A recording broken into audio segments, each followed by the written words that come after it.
গত 18 জানুয়ারি রাজশাহী বিশ্ববিদ্যালয়ের শিক্ষক ও রাজশাহী জেলা জিয়া পরিষদের সভাপতির টানানো ব্যানার ছিঁড়ে ফেলেন রাকসু জিএস সালাউদ্দিন আম্মার। এর আগে গত সেপ্টেম্বরে পোষ্য কোটা বহালের সিদ্ধান্তকে ঘিরে বিশ্ববিদ্যালয়ের উপাচার্য অধ্যাপক মোহাম্মদ মাইনুদ্দিন সহ একাধিক শিক্ষক কর্মকর্তাদের সঙ্গে হাতাহাতির ঘটনা ঘটে তার।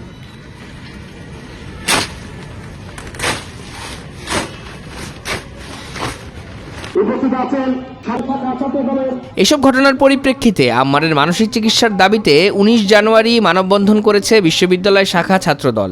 একই দাবিতে উপাচার্যের কাছে স্মারকলিপি প্রদান করেছে সংগঠনটি।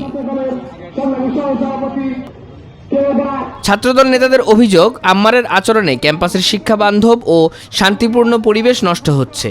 হয়তো সে মানসিক রোগে আক্রান্ত।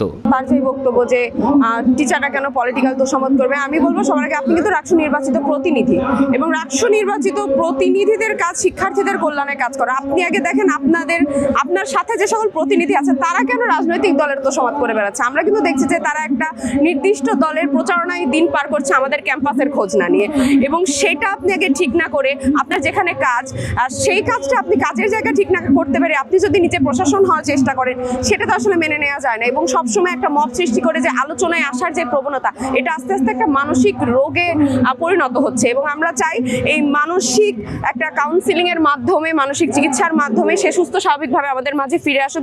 তিনি ফেসবুকে আলটিমেটাম দিয়ে, আসলে ফেসবুক কিন্তু আমাদের স্বীকৃত কোনো মাধ্যম নয়, এটা একটি সামাজিক যোগাযোগ মাধ্যম। সেখানে তিনি একটা রাজনৈতিক বিষয়কে সামনে এনে যেভাবে অপব্যাখ্যা দিয়েছেন এবং ব্যানার টেনে ছিঁড়ে ফেলার মতো যে দৃশ্যটা রেখেছেন, এটি পাগলামি ছাড়া কিছুই নয়। একজন শিক্ষার্থীর কাজ, তার কাজ না মাননীয় উপাচার্যের কলার টেনে ধরা, তার কাজ না বিভিন্ন প্রতিষ্ঠানে তালা মারা। সে কিন্তু এখানে প্রশাসকের ভূমিকা, সে ছাত্র হয়ে প্রশাসকের ভূমিকায় পালন করছে। ওই যে catch me if you can movie, সেই মুভির মতো নার্সিসিজম সিনড্রোমে সে ভুগছে এবং তার চিকিৎসা দরকার। জাতীয়তাবাদী ছাত্রদল অনুভব করেছে সাধারণ শিক্ষার্থী হিসেবে রাজশাহী বিশ্ববিদ্যালয়ে একটি চিকিৎসা মানসিক চিকিৎসা কেন্দ্র রয়েছে, সেখানে যদি সে চিকিৎসা না করতে পারে, তার উন্নত থেকে উন্নত চিকিৎসার জন্য তাকে যদি সিঙ্গাপুরে পাঠাতে হয়, আমরা অবশ্যই সাধারণ শিক্ষার্থীদের কাছ থেকে চাঁদা তুলে তার চিকিৎসার ব্যবস্থা করব। নির্বাচিত হওয়ার পর থেকেই সে কিন্তু ভুলে গিয়েছে সে ছাত্রদের প্রতিনিধি, ছাত্র প্রতিনিধি। সে কিন্তু সেটি ভুলে গিয়ে নিজেকে বিশ্ববিদ্যালয় প্রশাসন মনে করা শুরু করেছে এবং বিভিন্ন সময় প্রশাসনের বিভিন্ন কাজে নগ্নভাবে হস্তক্ষেপ করেছে, যেটি তার এখতিয়ারের বাইরে। সে মিডিয়াতে আলোচনায় থাকার জন্য, সে মিডিয়া ফোকাস পাওয়ার জন্য বিতর্কিতভাবে বিভিন্ন সময় বিভিন্ন মব সৃষ্টি করেছে, বিভিন্ন সময় সে বিতর্কিত কার্যক্রম করেছে। আপনারা দেখেছেন গতকালকে একটি সে আমাদের জিয়া পরিষদের যে সভাপতি আমাদের মেসার স্যারের একটি ব্যানার, সে তারেক রহমানের ব্যানার ছিঁড়ে ফেলেছে। ক্যাম্পাসে কিন্তু এরকম রাজনৈতিক অনেক ব্যানার আছে। সে ভালো করেই জানে যে তারেক রহমানের ব্যানার যদি আমি ছিঁড়ে ফেলি তাহলে অবশ্যই আমি একটা মিডিয়া ফোকাস পাবো। এই যে মিডিয়া ফোকাসে থাকার জন্য যে সবসময় বিতর্কিত কার্যক্রম, এগুলো কিন্তু একটি মানসিক বিকারগ্রস্ততা। উল্টো ছাত্রদলের নেতাকর্মীদেরই মানসিক চিকিৎসা নেওয়ার পরামর্শ দিলেন জিএস আম্মার। মানসিক চিকিৎসা তাদের করা উচিত যারা 3 বছর 4 বছরের অনার্স সেই 10-15 বছর করতেছে। এখন রানিং ছাত্র দলের যিনি রানিং আহ্বায়ক আছেন, উনি ওনার বয়সে যারা আছে তাদের এখন 2টা করে বাচ্চা হয়ে গেছে এবং একটা বাচ্চা বিয়ে দেওয়ার বয়স হয়ে গেছে। সো আমার মনে হয় না যে কোনো সুস্থ মস্তিষ্কের মানুষ এক জায়গায় এতদিন স্টে করতে পারে। এটা ওভারঅল ছাত্র দলের প্রতি আমার পরামর্শ থাকবে একজন শিক্ষার্থী হিসেবে এবং রাকসুর জিএস হিসেবে, যে আপনারা তরুণ নেতৃত্ব নিয়ে আসেন, না হলে এই ধরনের বিষয় আসবে। কারণ মানসিক স্বাস্থ্য কেন্দ্রে তাদেরকে নিয়ে যাওয়া উচিত যারা এখন মানসিক স্বাস্থ্য কেন্দ্রে। আপনি বলবেন যে আমার মানসিক স্বাস্থ্য কেন্দ্রে যাবে, কাকে নিয়ে যাবে?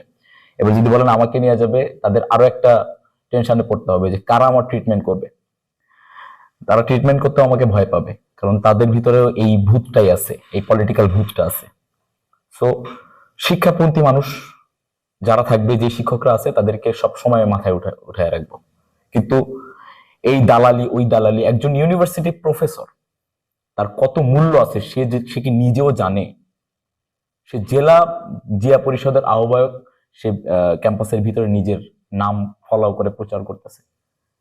এইটা এখন মানে জাস্ট ভিজিবল কি হইতো যে আমি এখন যদি হইতো যে রাকসু ভিপির একটা পোস্টার এখানে টানানো, রাকসু জিএস এর একটা পোস্টার টানানো। এই জুলাইয়ের পরে পলিটিক্যাল টার্ম অনেকভাবেই চেঞ্জ করা যেত। ছাত্র দলের প্রতি একটা পরামর্শ থাকতো। আমি 2টা পর্যন্ত টাইম দিছি, সকাল 10টার সময় পোস্ট করা হয়েছে, 2টা পর্যন্ত টাইম দিছি। ছাত্র দলের মস্তিষ্কে যদি এটা থাকতো, এটা ভুল হয়েছে। অনেক অনেক তাদের নেতাদের দেখলাম যে তারা এটা পোস্ট করছে, মানে কমেন্ট করছে যে আসলে এটা ঠিক না। ওনাদের মস্তিষ্কে যদি এটা থাকতো, সুস্থ রাজনীতি থাকতো, ওনারা নিজেরা খুলে ফেলতো। আম্মারের চিকিৎসার বিষয়ে কোনো মন্তব্য করেনি বিশ্ববিদ্যালয় প্রশাসন। তবে ব্যানার সরানোর বিষয়টি যথাযথ প্রক্রিয়ায় জানানো হলে প্রশাসন থেকেই ব্যবস্থা নেওয়া হতো বলে জানান রাবি প্রক্টর। এখানে যদি কোনো অভিযোগ কারো থাকে, যে কোনো বিষয় নিয়ে অভিযোগ দেওয়ার বিভিন্ন জায়গা আছে, তো বিশেষ করে প্রক্টর অফিসে যদি তারা অভিযোগ দেয়, সেই অভিযোগ অনুসারে আমরা সেই অ্যাকশন নিতে পারি। আর গতকালকে যে ব্যানার টাঙানোর বিষয়টা হচ্ছে, সেটা আমাদের প্রক্টর অফিসের দৃষ্টিগোচর হয়নি সত্যিকার অর্থে। তো এর মধ্যে এই ঘটনাগুলো ঘটে গিয়েছে। আজকে জাতীয়তাবাদী ছাত্র দলের শিক্ষার্থীরা আসছে, ওদের দাবি হচ্ছে যে রাকসু জিএস সালাউদ্দিন আম্মারকে নিয়ে তার চিকিৎসা এটা সেটা বিভিন্ন রকম তাদের কথাবার্তা। এর পাশাপাশি তারা যে দাবি করছে যে যার যার কাজ তাকেই সেই কাজটি করা উচিত। আমি মনে করি তাদের এই কথার সঙ্গে যৌক্তিকতা আছে, কারণ এখন যারা সাংবাদিকতা করছেন তাদের সঙ্গে আমি তো আর সাংবাদিকতা করতে পারি না। আমার কাজ আমাকে ভাবতে হবে যে আমার কতটুকু আমার গণ্ডি, আমার কতটুকু পেরিফেরি, সেই মধ্যে সীমাবদ্ধ থেকেই কাজ করা উচিত। তবে হ্যাঁ, যে শিক্ষার্থীদের মধ্যে যে বিষয়টি নিয়ে উদ্বেগের বা যে কনসার্নের বিষয় দাঁড়িয়েছে, আমরা বিশ্ববিদ্যালয় প্রশাসনের পক্ষ থেকে মনে করি আমরা সালাউদ্দিন আম্মারের সঙ্গে কথা বলবো। আমি অলরেডি সালাউদ্দিন আম্মারের সঙ্গে কথা বলেছি এবং ডেকেছি ওকে। ওর সঙ্গে আমি কথা বলে এই বিষয়গুলো তাকে অবহিত করবো, এবং পরবর্তীতে বিশ্ববিদ্যালয় প্রশাসনের পক্ষ থেকে যদি কোনো অ্যাকশন নেওয়া দরকার হয় বা কোনো অ্যাকশন মিনস হচ্ছে যে কোনো শাস্তিমূলক ব্যবস্থা, আসলে এই বিষয়গুলো আমাদেরকে ভাবতে হবে।